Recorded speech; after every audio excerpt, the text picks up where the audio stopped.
did well in the administrative end of it. Yeah, I still do. Which is, I think a lot of us fail in the administrative end of it. Only a small percentage of professional wrestlers go on and be successful promoters, announcers, administrators in some way. Only a small, most of us just sort of fade. Do you think that might... A small percentage of professional wrestlers go on and be successful promoters, announcers, administrators in some way. Only a small, most of us just sort of fade. Do you think that might, with what you're drawing from, the athletes that you have coming into wrestling now, maybe more of them have college educations, maybe more of them, I would think, from my observation, going way, well, to my beginning of seeing wrestling drew your big, bulky types who that may have been their avenue to make a living and nothing else. And today, in your case, you're forced to get a command of the business end of things, especially the way you're doing it. Yeah, this is the hard way. You know, for example, I can run all your equipment in that studio. I used to produce the world-class TV show. I booked the talent in there and produced the show. Sat in on all the post-editing. I can run all your equipment there. If somebody pulls a mobile up there to shoot matches out of arena, like the NWF, they film a lot of places we wrestle. Well, I don't go on to last, so what do I do for 3 hours? I don't sit in the dressing room, I go out and sit in the truck. I listen to camera calls, you know, I know how to produce. That's something that I would dare say, I don't know if I could name 3 other guys in professional wrestling that are actively wrestling. I'm not talking about those that have gone on to administration. Mm-hmm. I'm talking about those that are actively wrestling. I couldn't name 3 other guys that know how to produce, you know, and edit, and put together a show, and do all of that. We're wrong for this, Aaron? Yeah, we've been wrong. Okay, good. Oh, okay, I'm sorry. No, I won't. I don't think you said anything there that's... Yeah, I did. You did? Yeah, I don't think it's good that anybody knows that I produced that show. Okay, all right. You know, and I don't think it's good that anybody knows that I'm Frank Goodish. Oh, well, that won't happen. I guess 15, 20 years you've been in the business, maybe longer. 15.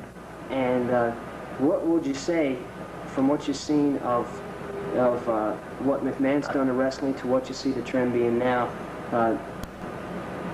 do you like the direction pro wrestling is headed? Is pro wrestling as a whole healthy?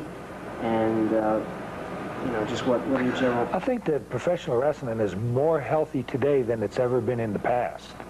There's a lot of speculation on the part of some fans and some wrestlers who've been involved in professional wrestling for a number of years that it's not so healthy. If you were to ask me why is it so healthy today, I think I would begin by saying that we have a better quality of athlete. I think that's visibly noticeable to the people. They see that. Wrestlers are no longer identified as blonde and fat. In my own case, I spent 3 years with the Washington Redskins in 1969, 70, and 71. I was an All-American high school football player. I went to school on an athletic scholarship. Now, Bruiser Brody is not one of a kind in that respect. There are other guys in professional wrestling today that also were All-Americans in football or wrestling or their track or their competitive sport. They also have college degrees. They're also not blonde and fat. They're conditioned athletes. So I think that's the first reason why professional wrestling is alive and healthy, is the quality of people that make up the sport today.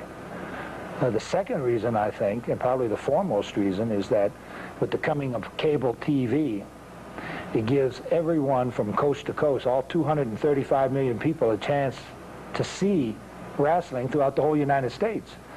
And you could either go further than that and go Europe, South Pacific, Japan. Our cable network stations in this country are carried around the world. So if you wrestle for the WWF or you wrestle for the NWA or world-class wrestling out of Texas, those tapes are viewed in Italy, in Germany, in Australia, in Japan. So when you talk about the health of professional wrestling, I'd say the quality of athlete, and of course the number of people that are looking at wrestling today. You mentioned the big fish, small fish concept earlier. A lot of the small promotions have been knocked out of business. McMahon has probably been most responsible for that more than anybody. Is that good? And look at the AWA. To me, it does not. It seems like a sinking ship right now. World class, same thing. UWF looked like it was going to be a major thing, and now it's kind of been eaten up. As a wrestler, as somebody who can see a broader view of it than most, even in your business, how do you see that? Is that good for wrestlers? Is it good for wrestling? Is it good for the product? I think it is good. I think what we have is a shortage of talent. You know, in professional football, one of the things that makes that a great, great game is every year there's going to be a college draft. Every year there's a couple thousand new college football players that are ready and eager to come out and play professional football. And Major League Baseball, you have a similar situation. Every year you've got a graduating class in high school and you've got a graduating class in college. And these young men are eager and they want to get into Major League Baseball. In professional wrestling, in a lot of places throughout the country, high schools don't have wrestling teams. Some college teams don't have wrestling teams. So there is a void there. It's hard to say that every year there's going to be 2,000 qualified wrestlers just eager to get into the sport. There's not. Good wrestlers are hard to find. Well, is there a little bit of a roadblock there, because going from college football to pro football is almost, if you have the talent, it's a natural flow. It's what's expected. It's what the individual most likely has as his goal from day one. In wrestling, there's quite a difference. And so it's not as standard for somebody to move out of the college ranks and want to get into pro wrestling. It's been done, but I would think the situation's a little bit different because they have to bargain for more than, matter of fact, all those holds that may have gotten them a collegiate championship. You do too much of that and nobody wants to see. Right. One thing about being a collegiate wrestler or a high school wrestler, it doesn't necessarily qualify you to be a professional wrestler. Right. This is what you're talking about when you're talking about college football and college baseball. They're prepared to go into Major League Baseball. They're prepared to go into the NFL when they come out of college. They have had the training, they've got the fundamentals, got the physical tools. In professional wrestling, you can be a great, great college wrestler at 175 pounds. You can go to the Olympics and win the Olympics at 175 pounds. No place for it. I don't think there's a place to be a great pro at 175 pounds. That's not to in any way take away from the skill of the 175-pound Olympic champion. There's no doubt that he could hold his own against a lot, maybe a majority of professional wrestlers. But there comes a point when 175 pounds can't compete against 320 pounds day after day after week after week after month after month after year. It physically takes its toll on you. You've got to have the physical tools in professional wrestling above everything else. Without the physical tools, it's a short game for you. You've had an exceptional career. For as good as you are, you could do it easier. Well, I don't know, maybe I'm not correct in that. When I say easier, I mean avoid the trips to the smaller towns where you're only wrestling 500, 700 people watching you, and presumably not making as much as you would be if every night it was a Madison Square Garden or a Coliseum or someplace like that. You choose this route. Is it more than just the Japanese contract? Yeah, I think it is. First of all, I wrestled in Madison Square Garden. I know that feeling. I wrestled in the Boston Gardens. I know that feeling. I wrestled in the Cow Palace in San Francisco. I know that feeling. I wrestled in the Forum in Los Angeles. I know that feeling. But to really know professional wrestling, you got to know where its beginning was.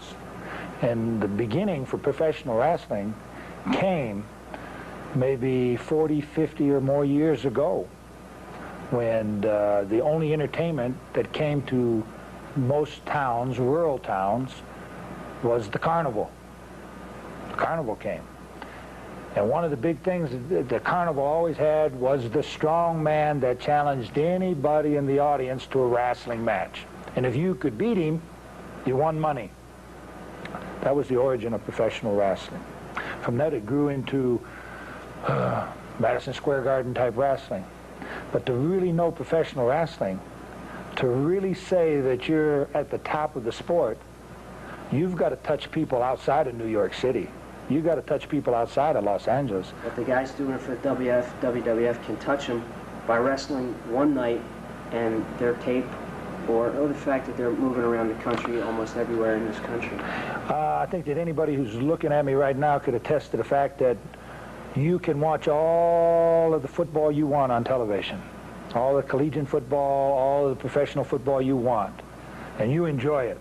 But there's no feeling like sitting in those stands and rooting for your team and jumping up and down and having your emotion in it. You can't do that on TV. When people look at Bruiser Brody on TV, they don't get near as emotional as they do as when they're sitting there at ringside.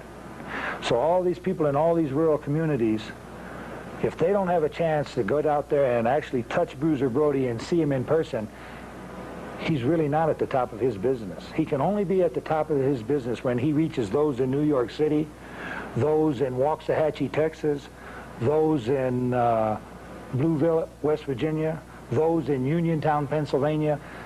You can only be the top when all wrestling fans get to be in touch with you, and that can't be done just on TV.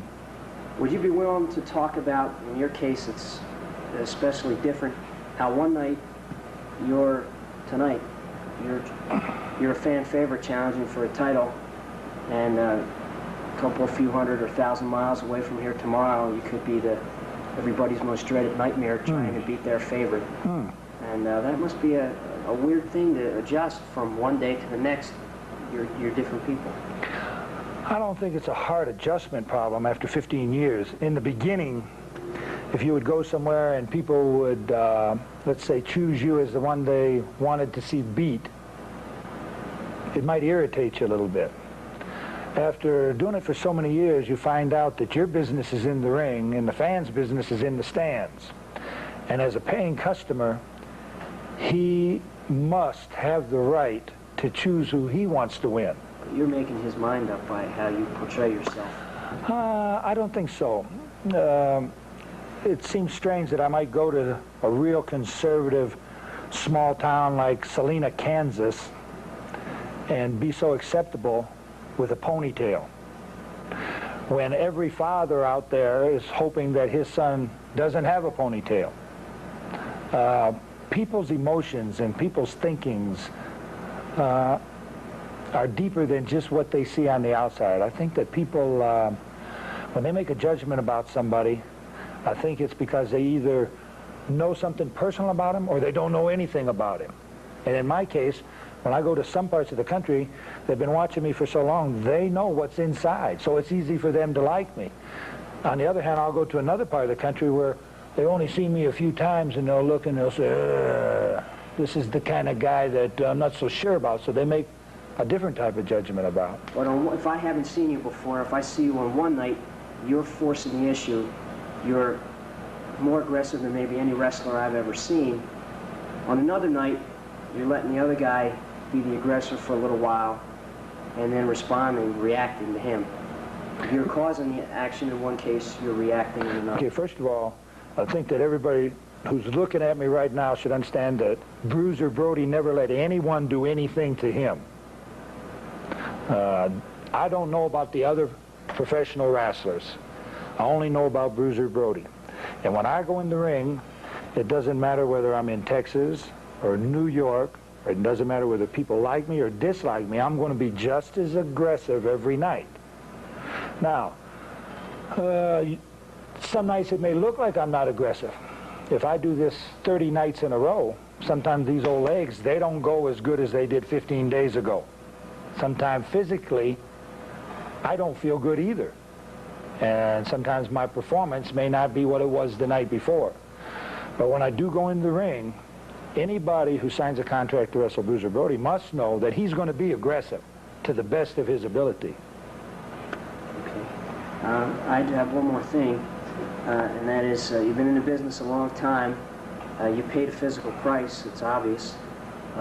Is it still worth it to you? And from what I hear, the older you get, the more you feel all the years that you put into it. I don't know that, but I've heard that.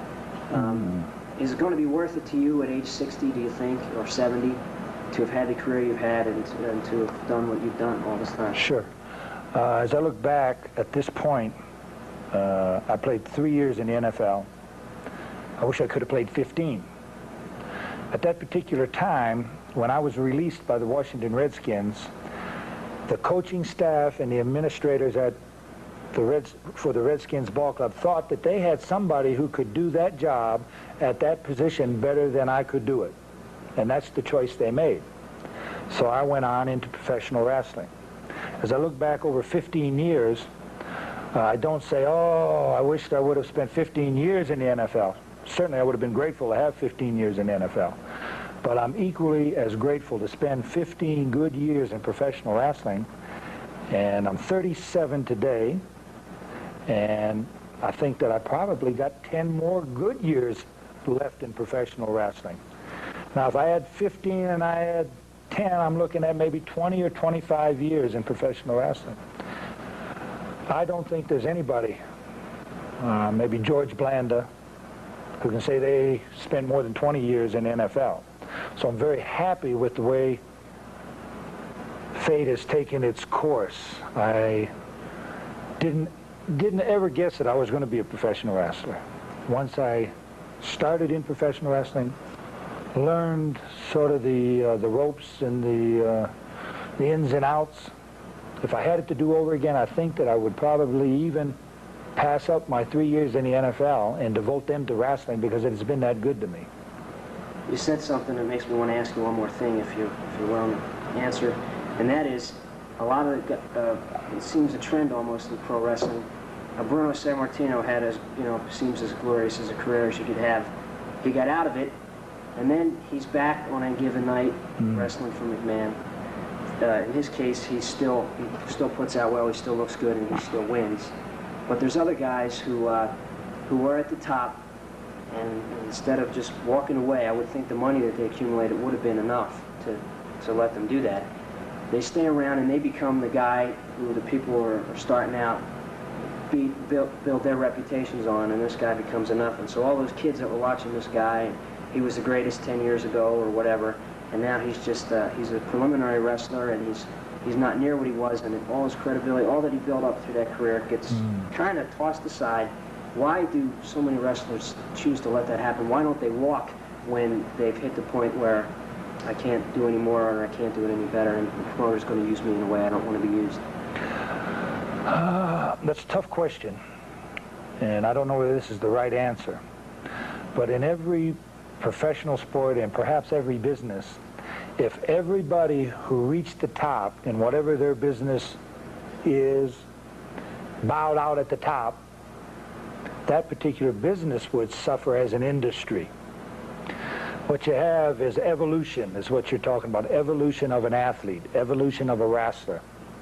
The only way that new wrestlers starting today can ever reach the top is they must wrestle the guys on the top. So if all the guys on the top bowed out because they got a pocket full of money or for whatever reason, then the guys down here starting out would never have the opportunity to learn what those guys on top took 20 years to learn. I don't know whether I can go from wrestling main event back to wrestling in the first match. I got to say I admire the guys that can do that. I don't know whether I can do it. But I do know this, that if that day comes that I have to go back and wrestle in the first match and the second match, then it's my obligation, I guess you would say, to give back to professional wrestling and the new guys starting what wrestling gave to me, which was so good. Now, if I bowed out at the top and said goodbye to professional wrestling, and everybody else did that, I don't really know how the guys starting out would ever get to the top. They got to wrestle against the competition in the sport. So I think that it's no different than the guy who plays 5 or 6 years and he's an all-pro starting right guard for the Dallas Cowboys. And here comes a rookie into camp and he beats the guy out of a job. Now they still need this guy who was an all-pro for 5 or 6 years to back up this new man. Well, if the guy who was all-pro, he just gave it up and said, well, I'm not staying with the Cowboys no longer because I'm not first string. I don't think the Cowboys could go on and be successful. They've got to have the experienced and seasoned ball players, the ones that have gone up here and are coming down here. And they've got to have a bunch of ball players that are just starting here. And it's the same in professional wrestling. So when I look at Bruno Sammartino or some of the other guys that people look at them and say, well, they're not like they were. When I look at Bruno Sammartino or some of the other guys that people look at them and say, well, they're not like they were 10 years ago. Maybe they're not. But they're probably making a bigger contribution to wrestling today than they did back then. That's a great answer. Is there anything you want to add while we're talking? Yeah. No, I'm happy to be here, and I don't care about all those other wrestlers. If they don't want to come to the small towns, the rural communities, that's okay.